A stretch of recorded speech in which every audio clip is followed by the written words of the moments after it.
Welcome back to Don's Life. Welcome to the channel. Hope everyone out there is doing fantastic. Like the title of the video says, we're going to have a closer look at the 622GW dash cam by NEXTBASE. So let's get at it.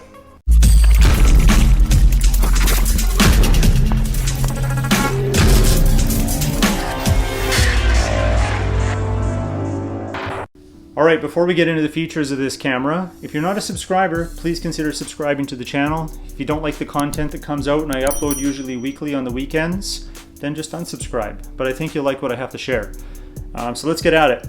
So this is the first dash camera by NEXTBASE that gives you 4K resolution. That's at 30 frames per second.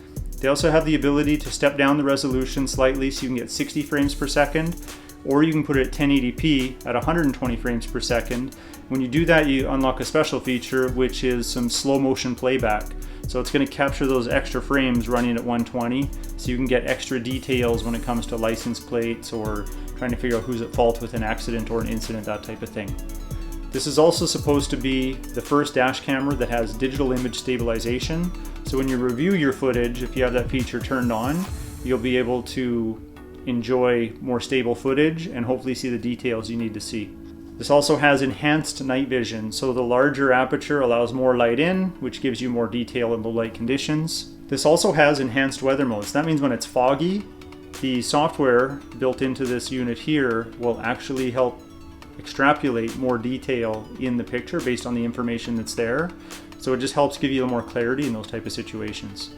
Now, I'm not going to go over the installation in this video. I put the link below on the installation of the 422, which I wired in differently in our Cadillac Escalade. So check out that video if you want to see how that one was wired up through a cigarette light adapter, all concealed wiring. Or you can see the installation of the 522, which is going to be the same as this, but it's hardwired into a BMW M4 using the accessory kit that you can buy to hide all of your wiring and have it tapped into the fuse panel. So again, those links will be below in the description. Let's take a closer look at the camera.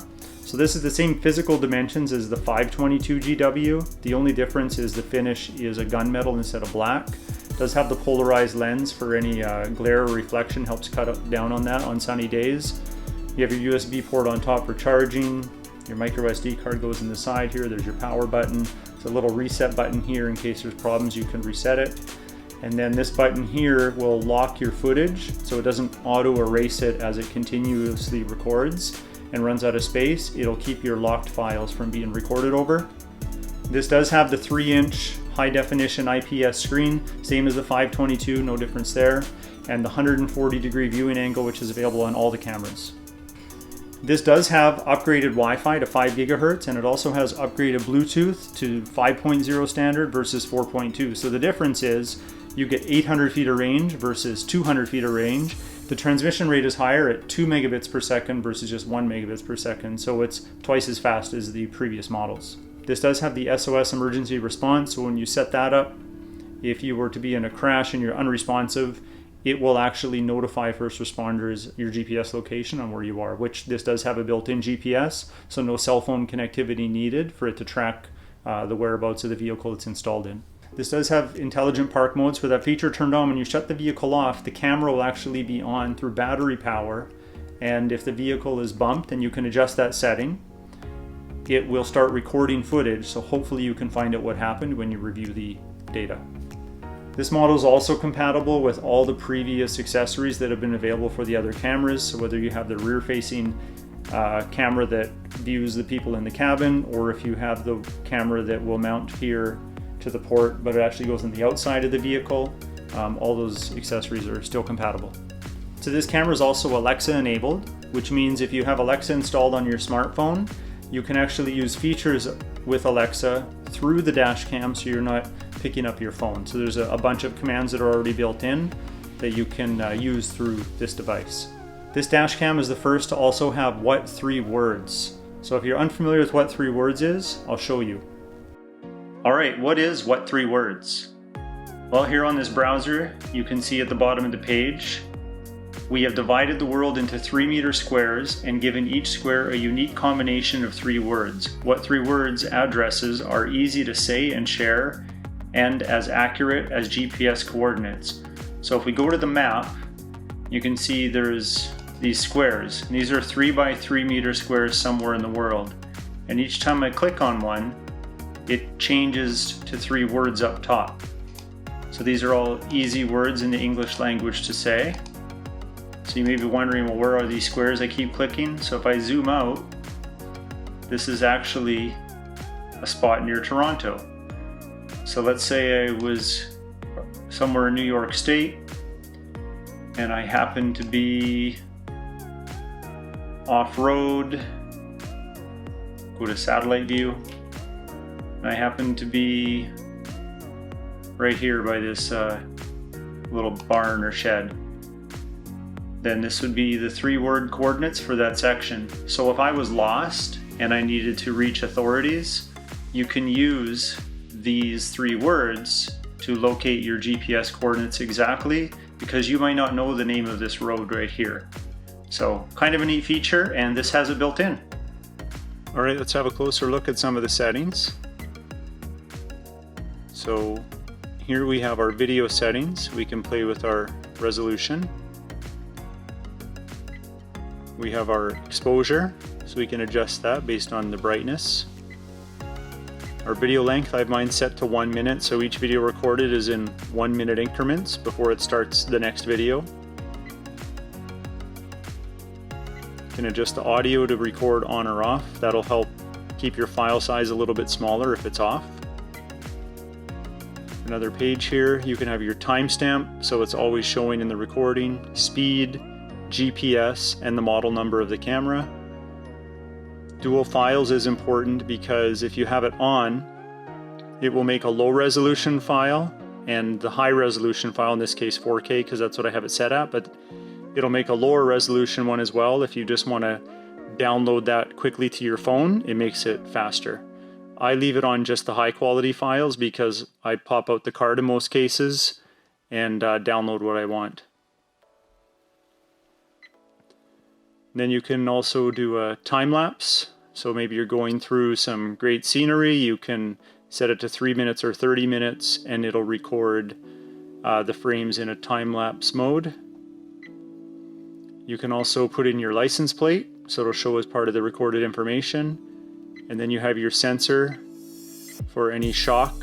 So when you're in intelligent park mode, it will start recording. I'm going to put mine in low actually. Or sorry, high, because I want to make it more sensitive. And then there's your image stabilization on or off, and then the extreme weather feature I was talking about earlier. I don't need it on because I'm not driving in extreme weather. Now if I go back to the main menu here, you also have screensaver. You can change that. You can set your alerts on and off. Recording history, parking mode, on, and then you can adjust the language, time zone, country, time and date, which you do during the initial setup, as well as your speed. You can set the device sounds on or off, screen dimming, auto power, on or off. That can all be set. And then you can see the rest of the settings there. You may have to do a firmware update when you first turn it on, but let me show you a little bit of what the app looks like from the cell phone perspective. Let's have a look at the NEXTBASE app. There's our connection to our camera. I'm going to show you live view, so this shows a real-time connection to the camera. It sets up a wireless network to communicate with the camera to do so.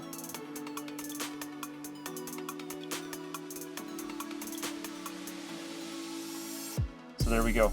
That's real time. Put my hand in front here and you can see it. That's kind of neat. And then we can actually go to the dash cam footage. So it'll give us a thumbnail here of all the footage from most recent to oldest. And you can see the file sizes there. I've been in the garage filming this video, so there's not a lot of external content at the moment. But if I wanted, I can click on one of these. To playback files, whether you're still on the camera, you must enable dual files. So That's where it wants to play back this lower resolution one, but I have it set to just the high resolution. That's why it's not going to play it back, because that would use a lot of bandwidth. But the high resolution file is there, I just got to pull the card out. So I prefer it this way. I don't like having the duplicate files, but if you did have the lower resolution version, you can play it back on your phone while you're near the camera. And then here's a library of stuff that I've saved on my card that's been locked. So you can see that there was, in that library, you can see footage from my older cameras. And then you can obviously set up your Amazon Alexa. I'll do maybe later. And that's it. All right, so let's have a closer look at this 4K footage and see what it's all about.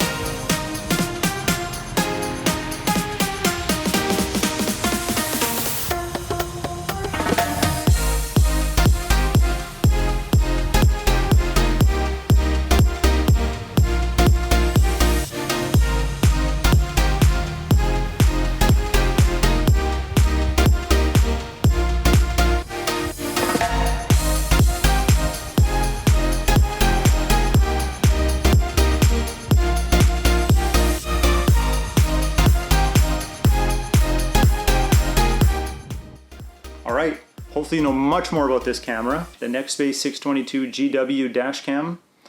I sure like the 4K resolution. I like the image stabilization, but I also like the slow motion playback ability. I think that's pretty cool. So hopefully all the information I gave you helps with your decision on whether you want to buy a camera from NEXTBASE or whether you want to buy one from someone else, or just wait to see what else comes out, because technology is always changing, right? Anyway, if you liked today's video, hit that like button, and if you want to consider subscribing, that would be great. We'll talk to you next time.